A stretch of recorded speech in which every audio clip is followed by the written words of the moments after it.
সাধুগুরু বৈষ্ণব চরণে ধন্যবাদ প্রণাম জানিয়ে আজকে জগন্নাথ দেবের শুভ তিথি উৎসব উপলক্ষে আমরা সমবেত হতে পেরে আনন্দিত গর্বিত।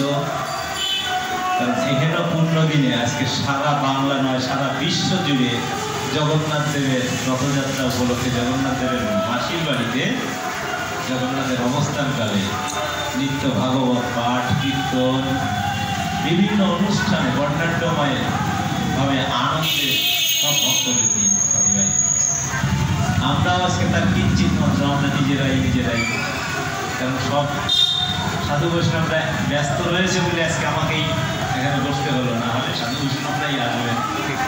প্রতিদিন আমরা ভালো মন্দ সেবা করি, আজকে না একটু কি হোক।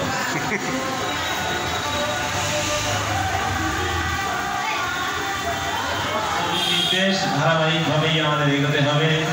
আজকে পাঠ করে শ্রবণ করবো সবাই।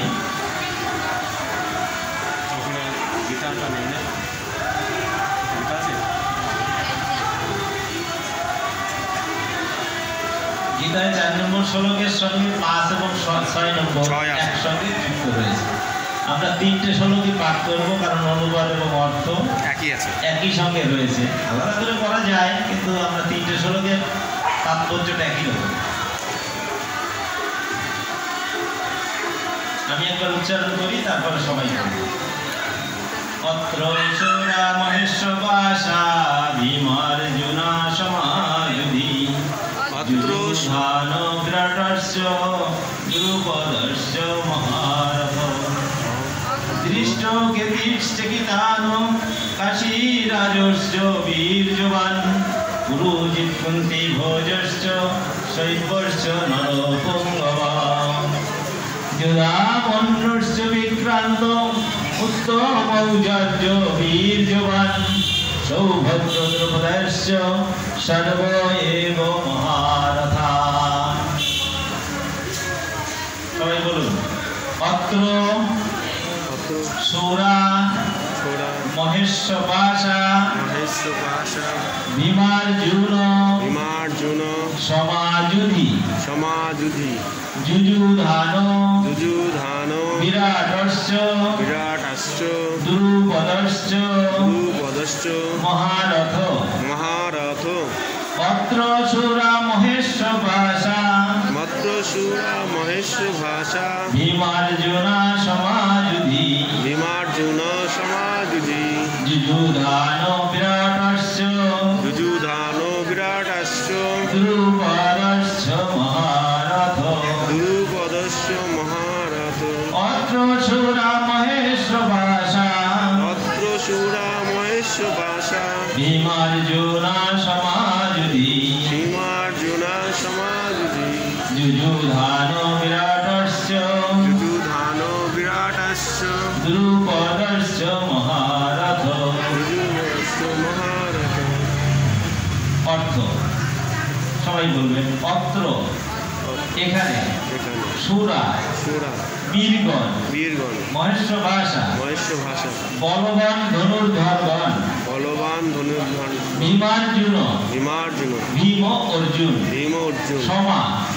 সমকক্ষ যুধি মানে যুদ্ধে যুযুধান মানে যুযুধান বিরাট মানে বিরাট চ ও দ্রুপদ মানে দ্রুপদ চ ও মহারথ মানে মহারথী। এই হচ্ছে 4 নম্বর শ্লোকের অর্থ। আমরা যখন অনুবাদ করবো 3টে শ্লোকের অনুবাদ একসঙ্গে পড়ব। সবাই বলুন। সেই সমস্ত সেনাদের মধ্যে অনেকে ভীম অর্জুনের মতো বীর ধনুর্ধারী রয়েছে এবং যুযুধান বিরাট ও দ্রুপদের মতো মহাযোদ্ধা রয়েছে। সেখানে দৃষ্টকেতু চেকিতান কাশীরাজ পুরুজিৎ কুন্তিভোজ ও শৈবের মতো অত্যন্ত বলবান যোদ্ধারাও রয়েছে। সেখানে রয়েছেন অত্যন্ত বলবান যোধামন্যু প্রবল পরাক্রমশালী উত্তমৌর্যা, সুভদ্রার পুত্র এবং দ্রৌপদীর পুত্রগণ।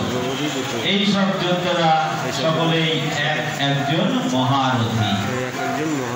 তাৎপর্য: যদিও দ্রোণাচার্যের অসীম শৌর্য, বীর্য ও সামরিক কলা কৌশলের কাছে ধৃষ্টদ্যুম্ন ছিলেন এক অতি নগণ্য প্রতিবন্ধক এবং তার ভয়ে ভীত হবার কোনো কারণই ছিল না দ্রোণাচার্যের পক্ষে, কিন্তু ধৃষ্টদ্যুম্ন ছাড়াও পাণ্ডব পক্ষে অন্য অনেক রথী মহারথী ছিলেন, যারা সত্যি সত্যি ভয়ের কারণ হয়ে দাঁড়িয়েছিলেন।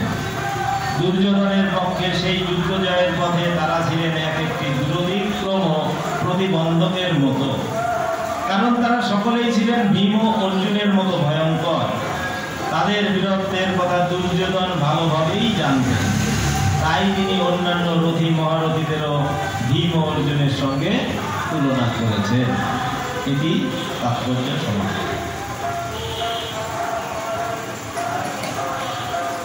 আমরা বিগত 3 দিনে শুনলাম 3টি শ্লোকের তাৎপর্য এবং তার সুন্দর ব্যাখ্যা।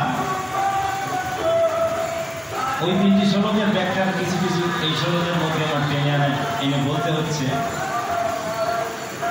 আমরা 3 নম্বর শ্লোকের ব্যাখ্যায় শুনলাম ধৃষ্টদ্যুম্ন কাহিনী, সে কি কোথা থেকে এসছে, কেন যুদ্ধে তার কথা বারবার উল্লেখ হচ্ছে। 3 নম্বর শ্লোকে উচ্চারণ হয়েছে, 4 নম্বর শ্লোকেও সেই কথা আবার উচ্চারণ হচ্ছে,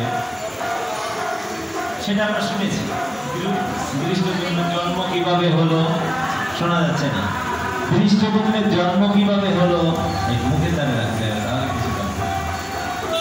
সে কার পুত্র, তার জন্ম কেন হয়েছে, কি জন্য তিনি কুরুক্ষেত্রের যুদ্ধে কি ভূমিকা পালন করেছেন, সব বলেছেন।